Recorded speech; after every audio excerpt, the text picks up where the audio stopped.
take an IP address of 10.20.237.15 and the subnet mask of 255.255.248.0.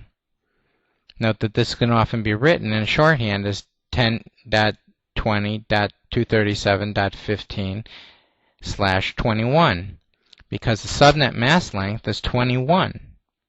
One thing that's a simple trick to bypass is the need for binary conversions when doing the AND operation, converting back to decimal using the Windows calculator.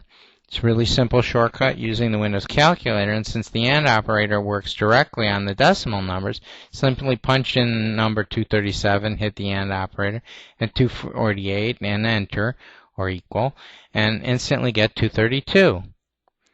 It makes the mask calculations a lot easier. Since there are 11 zeros in the subnet mask, the subnet bit is 11 bits. The Internet is laid out in Class A, B, C, D, and E. Class A uses up the first half of the Internet. Class B uses half of the remaining halves. Class C uses the remaining half again. And Class D, multicasting, uses the remaining half again. And whatever is left over is reserved for Class E. Students struggle with memorization of IP classes. It is unnecessary because you don't actually need to memorize anything. You just learn the technique for constructing the ruler using half of what's available.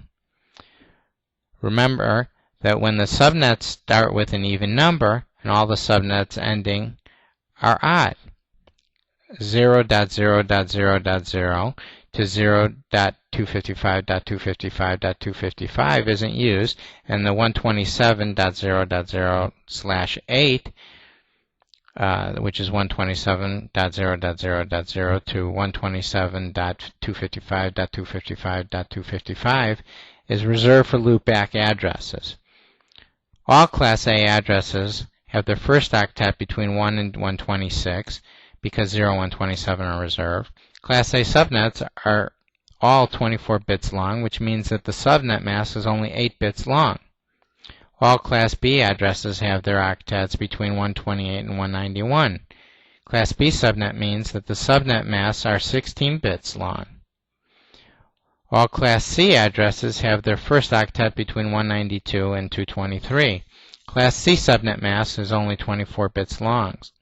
Besides the reserved IP addresses, 0/8 and 127, there are other addresses not used in the public Internet. These private subnets consist of a private IP address that is usually behind the firewall or router that performs network address translation, or NAT. NAT is needed because private IP addresses are non-routable on the public Internet, so they must be translated into public IP addresses before they touch the Internet.